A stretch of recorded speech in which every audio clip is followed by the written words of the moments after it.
Chat, you want me to say chat? This video is brought to you. Chat. You want me to say it? You want me to say it? All the reactor streamers and YouTubers are going over all the videos where I'm under fire and they say nothing. Nobody says shit because they know that it would put them in the line of fire, right? When they're as bad, if not much, much worse than I am. Isn't that kind of crazy? Isn't that crazy? By Squarespace. I've noticed they say nothing. Everybody stays quiet. They're saying nothing. It's dank.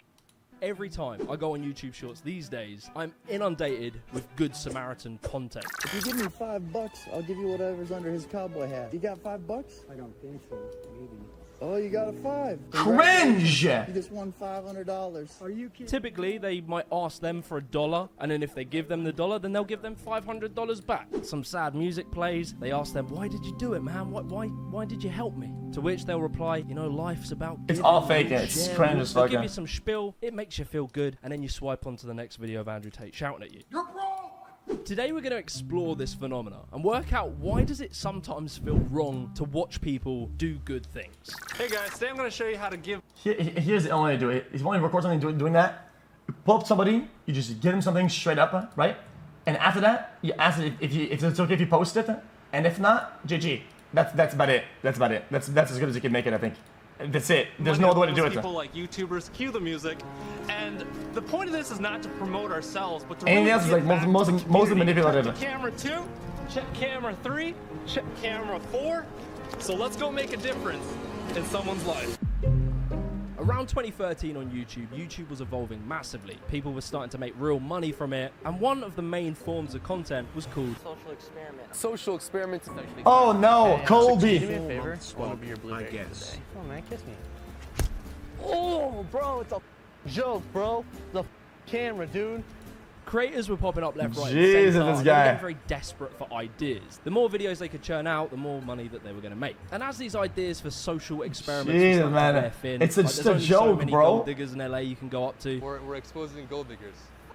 Whoa! Cringe. Whoa, dude. Say hi to your husband. And there's only so many Walmarts you can get banned from. There was one thing that was Cringe. left, and that was homeless people. Here's $100. Oh, thank you, brother. You're welcome. Thank you. Liking it. Have someone playing with my feet. That's pretty cool.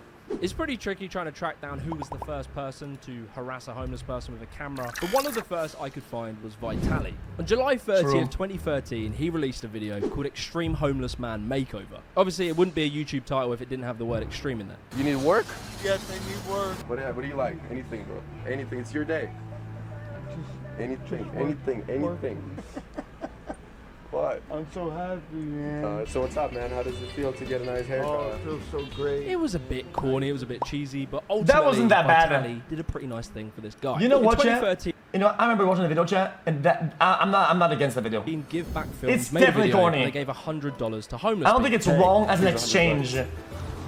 Oh my God. It doesn't really matter that the guy was kind of awkward and that when he was given the $100, he made it very clear for the camera's sake. But he forgot to do it in the hood, gone sexual, police called, gun pulled, which is his main mistake, but maybe next time. It knew it was $100. Hey, buddy, would you like $100? That aside, they At did 3 something a.m.. nice. They filmed it. It spread positivity. It was a good thing. As well, in 2013, there was Getting a Homeless Man Home by the channel Whatever. It was pretty interesting seeing Whatever going from making content where they help the homeless to 9 years later making a podcast where they just berate OnlyFans women. Why don't you make them 7 months? Because I have an opinion that differs from yours.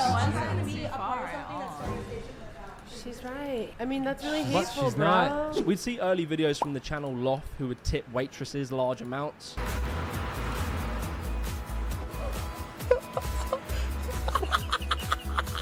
As well, we'd also see the mystery envelope trope begin in this video too. So what do you think? $100 bill or envelope? 2 years Lego.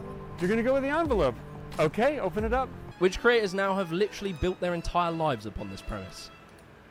Chat, something I find really disgusting, chat, is the people that have a lot of baits built in, right? Where it's like there's a choice and they get scammed, and they make it more likely than getting scammed. They're like, oh, sorry, dude, lol W. But yet, in some of these videos, something was off. I would point to this video from FouseyTube in 2013, which was titled in true YouTube style, all caps, "Homeless man gets fresh start!" exclamation mark. So this is a video by FouseyTube, and in the very beginning, he even mentions that he doesn't like the idea of filming homeless people. How's it going? What's up? You need a job? Yes, actually, I do. I want to take you through a full makeover. How do you like your haircut?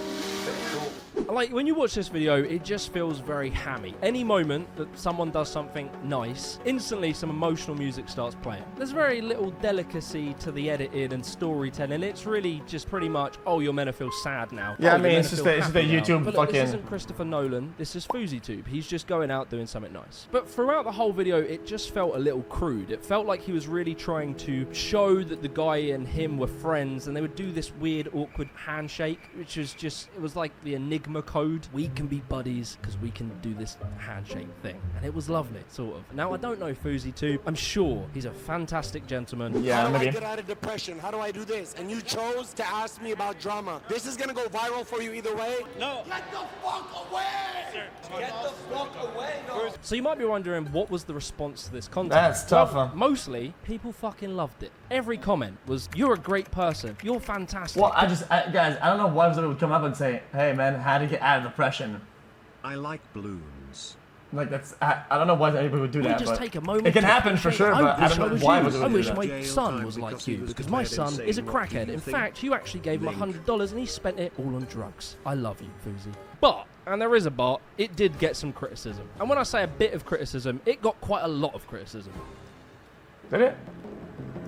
On the 24th of April 2015, Vice wrote an article, "Feckless YouTubers, the homeless Hey, are not Shaq, tools can I of get a self-promotion." clueless? The homeless person in these videos is effectively a prop. The friendship shown to these people is pretty much paper thin. It feels a little weird because the YouTuber is profiting massively off of this video. That's far not- that's more not than the homeless problem, person though. would do. You know, if he gives away $100, then likely the YouTuber is getting thousands. And the underlying question that I think a lot of people wondered was, would you still be doing these nice acts if the cameras weren't rolling? 27 And the months. criticism Wow, kept that's mounting and juicy. mounting. It was building up, and it led to a video from H3H3 Productions. Oh, here Before we go comes any it. further with this video, I want to give a massive shout out to Squarespace. Squarespace is the #1 platform. Massive. I'll link the video. Welcome to Say my name. 30 months. Feeding the Homeless H3H3 reaction video, which sits now at 50 H3H3. million views. And this was really shown with Daniel Fernandez, who just absolutely tried to make himself look like Jesus when he gave a guy $1. And he was behaving like in that single act, he just ended homelessness. You see that? Look at that. Just because of that, you get to keep this. Oh my god! $1 Daniel. Oh my god! Fucking dollar, you're gonna slow-mo and dramatic music me for $1? Jesus! Shoe Nice just got absolutely brutalized by H3H3, leading them to removing these videos. The criticism kept piling up. It was coming in thick and fast, and some of the creators would even respond. The Whatever channel responded to this criticism in a comment. They claimed that they would be happy if they even recouped expenses. It wasn't a low-budget thing. They had to pay for flights, hotels, food, etc. And they said ultimately, even if it is on a small scale, they did something nice for this one person. And maybe that person will pay it forward one day. But anyway. You know what? That chat, yeah, guys, my initial take about this, without even thinking about it, my initial take was actually correct about this, and I think it's all about the exchange itself and the intention behind it. That's what matters the most. I would yab about it, but I'm not going to yab about it right now. One of the main It's too complicated. pillars of YouTube content, along with Minecraft Let's Plays and people doing really shitty music video parodies. But just as we thought the homeless content was coming to an end, one man would come along and completely shake up the entire game. Mr. Beast. With his Chat, video... it's how much you get versus how much they get, right? And I think sometimes you can find some sort of middle ground somewhere, right? A lot of people like to do the 99-1 that I call, which is like, I'll give you like $10, and I know for a fact I'm gonna make like thousands off of it, and it's like, it's intentional. Giving a random homeless person $10,000. You want to take it? It's about $10,000. I'm not joking.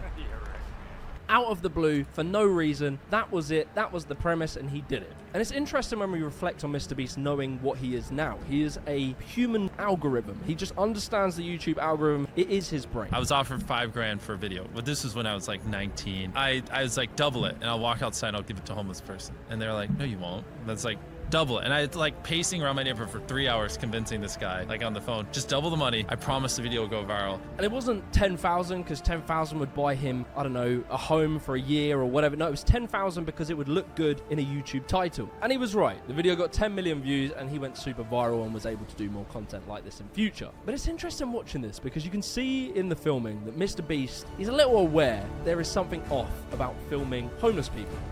Yeah, I mean... They even said later in the video they didn't want to shove the camera in his face and ask him loads of personal questions. How did he become homeless? All that stuff. Because they knew that it would kind of be inappropriate. I don't have much more footage because I didn't want to be like, hey, so tell me about living in a tent, you know, shoving a camera in his face the whole time. It just didn't seem genuine. And, you know, I just wanted to treat him like a normal person. They said in the video that there'd be a follow-up to this video, and I don't think there ever was. And Mr. Beast received, obviously, lots of views, lots of praise, lots of rewards. But, as you're probably starting to understand, he also received criticism. To which he responded in a very honest way. Homeless people don't care if I use them for views. I mean, dude, people criticize anything. I think in the current day and age, I think it's not even worth mentioning people get criticism. Because people get criticism for anything, dude. You could show up anywhere for whatever reason, you're gonna get criticism one way or another. I think now giving it attention is that's the bad move at this point. I'm not gonna lie, I love Mr. Beast. I think he's great. He seems like a great person. That statement was crazy. It was a crazy thing to say. But does he have a point? Well, in order to answer that question, let's delve into the psychology of charity. Why do we give? Why do people do charity? Strap in, lads, because this one is a bit of a rabbit hole. This might be... So charity has been... I feel like there's gonna be a bunch of... I'll let it play. I'm not gonna get mad about it. Every major religion since recorded history. The ancient Greeks, Jewish people, Christians, Muslims, pretty much every religion requires you to do nice things for those in need. And it appears to be a relatively unique characteristic. You guys say tax cuts, but you need to understand that you need to have like a receipt of donating to either a church or a charity that has a charity ID and whatever, and all the paperwork behind it. So if you're gonna say, yo guys, it's for tax cuts, you need to make sure that what they're doing is actually, they can get tax cuts from it. In humans. If you look at the animal kingdom, it's pretty brutal. You know, if you've got a gammy leg and you're slowing down the pack, I'm sorry to say, mate, I'm not pointing a camera at you and giving you $100 and a haircut. I'm going to leave you to die. But that's not always true. There are some animals that do show empathy for those in need. There's the vampire bat. If Barry's had a great day out and he's got tons of blood, he's been drinking it, but then he sees Pete and Pete's looking anemic, he hasn't had a drop of blood all day, Barry might actually donate some of the blood over to Pete. Very nice. Bats. Who'd have guessed it? But generally speaking, it's pretty unique to humans. So one of the theories as to why we do charity is called the social exchange theory. And this is the idea that social behavior is often this kind of exchange. You know, it's like Settlers of Catan. Okay, so I've only got this Don Quixote card left, so I guess I'll play that. Zach wins the game.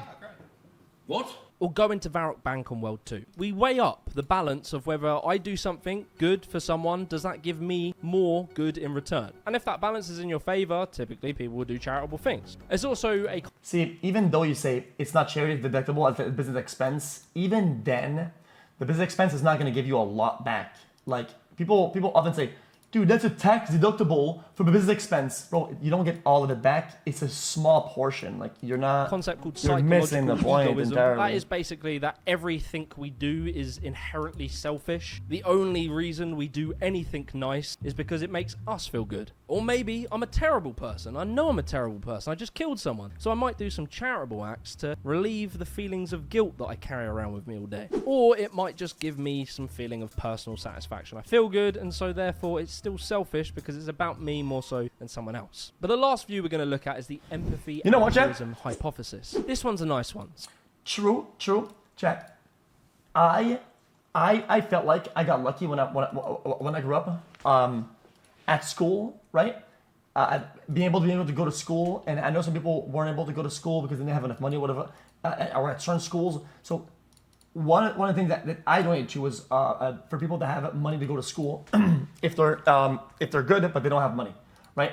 And I thought that was like I was given a hand or I was given something growing up that made me go to places, and I want other people that would be in a bad position and they would get that. I think it's almost like I'm indebted by some kinds, and I want to like even it out a So little bit. if the last That one makes made you sense. feel bad, you can go with this one. Which is that when we empathize with someone, when we feel and see their suffering, we are much more likely to want to help them. If you're staring into the crying eyes of a poor child while you're eating a massive Big Mac, that strange feeling that happens is called empathy. So all these different theories can kind of explain Fuck, hold why on. we do charity. And why Fuck, let me get an iced tea. It's right here. I'm still here, chat. I'm drinking an iced tea. Also, I paused the video because of my nice virtue. I paused because I'm not going to enjoy content and not react. Isn't that crazy? Oh my god, dude. it is, I'm far less likely to give 20p to the African goat crisis when I'm using my credit card than I am giving 10 or 20 pounds to a homeless man when I'm drunk on a Friday night. So as we absorb all of that information, we can now move on to 2020. Well, I think we're 2023, no? Let me check in. Yeah. With the second wave of homeless content. The old school social experiment YouTube style of content and homeless content was kind of dying on YouTube. However, the second wave would come with the rise of short form content. Oh, As yeah. TikTok, Reels, YouTube Shorts started popping off, we would see creators like Jimmy Darts. I got a gift for you, Alvin. $500. Good Lord be with you. And MD Motivator. Got a buck? Would you give it to me? Yeah. Why would you help me? Because it's the right thing to do, man. At $1,000. It's fucking Canadian money, dude. That's worth like 40 bucks, bitch ass. You're a kid. $1,000 cash. Jesus. Well, these guys, instead of just one-off homeless videos that were filmed from afar, they had now made entire channels by walking around with a GoPro strapped to their chest, looking to do nice things for people. Hey man, can I get $1? I guess, man. I only got the one, but you can have it. Oh, thanks, man. I don't need this dollar though. Here. Have $500. Cue sad music. Why'd you do it, man? Well, you know, life is struggling. Everyone's struggling. We all gotta try to help each other out, man. That's beautiful, man. You're a great guy. End scene. And that's pretty much all of them. They're the same. But look, I much prefer They're very these cookie style cutter of for videos sure. than the others. The creator actually takes a backseat in these videos. It isn't all about them doing something nice. The camera is only on the homeless person, or it's not always homeless people. Sometimes it's just people down. Don't on make their them luck. pick it These up. videos actually give you an opportunity to empathize and hear the person's story, understand homelessness, understand why they got in that situation. And Don't make him pick it up, Buster. What the fuck was that? I can't lie, every time they come up on my damn shorts when I'm meant to be working, I can't help but smile and feel really good. Thank you. Maybe I can look back and bless people like you bless me, bro. Love you, bro. That's all it's about. And when you listen to Jimmy Darts and MD Motivator when they talk in podcasts, I want to truly bring heaven to earth. I want to bring revival to people, no matter what religion they are, no matter what they believe, no matter Yeah, what whoa, they've whoa, done. I want them to be whoa. so radically loved that they literally see Jesus with open arms trying to give them a hug. Coolest thing you said when people come up to me, like in Windsor or anywhere, it could be an 8-year-old kid or an 80-year-old, black, could be white, could be Asian. In fact, it impacts people everywhere, not even my language, or just it's mind-boggling to me. Whoa, whoa, whoa. and you have to ask yourself the question, why is it wrong to benefit from helping people? I know just inherently we feel it's wrong, but why is it wrong? If at the end of the day you can go... You know what? I'm not even disagree with that. I'm gonna go flat out and say I don't care if these people get mad at me for this take. It's not wrong. Benefiting from helping is just not wrong. I don't think it is at all. I don't think it is. time as a creator, giving people money and helping people and doing... Because if your intention, if the whole point is to actually give, you can, and it's one of your main like calling, you can continue to give and to gain and continue to give and to gain. Not only does it create some sort of a movement or something like that, right? You're increasing your means too, and then while you're doing it, and it's like exponential. Right? I don't think that's a problem. I don't think it's a problem. This is content is enabling you to do that full time. Loads of people are receiving money that might help them. Maybe they've missed rent or something like that and they need that money. And perhaps it makes people think about giving money to charity or giving money to a homeless person. And so all of that sounds really... Yeah, why don't you always show to donate then? Because I feel like it's not my calling. I've told you this in the past before. I think a lot of charities are scummy. I think a lot of it is bullshit, right? A lot of things that I donate to are things that I believe in, that I don't tell you guys about, right? Because overall, I'm not gonna make money off of telling you guys that I donate. It's not gonna increase my means to keep donating it and making it a whole thing. I just do it because I want to, and it just stops right there. It doesn't go anywhere else. And A lot of times, I don't donate.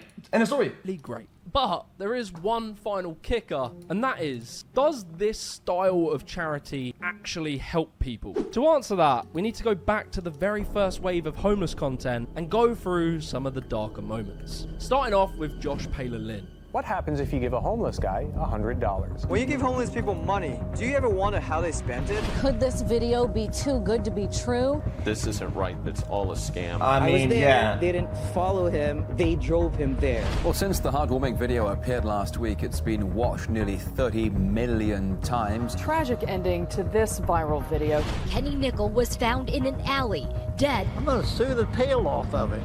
The story is not what it appears.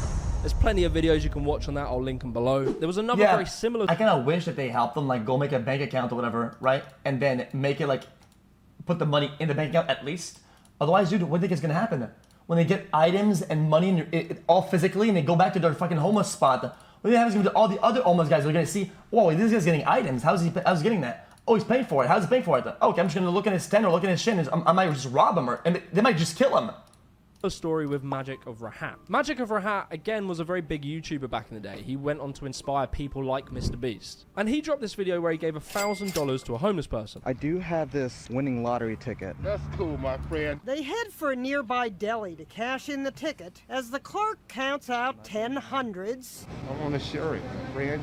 Rahat set up a fundraising site for Eric. The fundraiser that Rahat set up for Eric eventually totaled just over $60,000. But in order to give this money to Eric, who was the homeless person, Magic of Rahat had a few conditions. After Eric failed to meet these conditions, they had disputes over the money. Apparently, Eric was spending it on fancy clothes and limousine rides, where he didn't even have a job. And Magic of Rahat's YouTube career was completely destroyed over this, because Eric made all these allegations that he was withholding the money from him, blah, blah, blah. Again, there's another video on it. And it turned out years later that he disappeared because he went into a deep depression. He was being completely witch hunted by the internet. Eric was harassing him. He showed that he gave all the money to Eric. And effectively what happened in this situation is that Magic of Rahat had become this guy's dad in a way. But because of this video and all the money, he didn't want the guy to go and spend it stupidly and maybe end up killing himself by accident. So he had been forced into this position that he wasn't equipped to do. And this leads us on to a very hard truth. Uh-oh. And that is that very often in many situations of homelessness, giving an individual homeless person a massive wad of cash probably isn't going to fix all of the problems in their life and probably will make things worse. Look, the reasons for homelessness is I'm not going to be able to cover it in this video. These YouTubers aren't going to end homelessness. And that isn't their duty. No one should expect that of them. And these acts of kindness are great and they should keep doing them. And you can see that Jimmy Darts is aware of this problem. That's why he tends to limit it to about $500 that he gives. And it's a good thing. Like, it gives them a small bit of help in the short term. It's not going to transform their life, but the real benefit... It's why donating to charities that are involved in those circles and locally and whatever will give them structure, a place to sleep, food, a sort of bedding foundation to build from. Because that's what they actually need, is a foundation that's cemented to go from. And getting him all the things that are at the top, you can't build a fucking foundation full of things without a strong bottom, yo. To these types of videos is raising awareness for these people and telling their stories. So what I, just a random YouTuber from England, thinks that we should do with this style of content is have legitimate charities try and back these creators. These creators tend to receive lots of money through their fans, through donations, which they will give to homeless people. But if maybe a charity teamed up with these creators and maybe a fraction of it went to the... Yeah, but then what would be the content then, dude? Then it's no content, bruh. And it's all they give a fuck about, it's content. So shit, dude, that's fucking tough, dude. What pays for the money? It's content. If this removes the content, they're not gonna get paid, and then they're not gonna get money. That's what they think. That's the mental. I guess I'm giving you the cold hard truth. You want to ignore it? Ignore if you want to, but that's the cold hard truth is they're doing it for content. Content brings money, and then it pays for this shit, right? If you do this, remove the content, they have no money to give, then the whole thing falls apart. So the whole thing is dog shit from the beginning. Try and tackle some of the deeper issues when it comes to homeless people. But I'll be curious to hear your opinions on this topic in the comments below. If you enjoyed this video, be sure to tune into the Afters podcast. Guys, unfortunately, nobody would watch you say Disney is... Guys, I'm about to give $50K to a homeless organization. You could walk in with a camera into a homeless spot and say, hey man, here's this. Ka-ching. Gotcha. Thank you, man. We appreciate your donation. No problem, man. Thanks for watching, chat. Pog. Like, that's not sustainable because the content is like milk. Nobody will give a fuck, unfortunately. Anyway, yeah.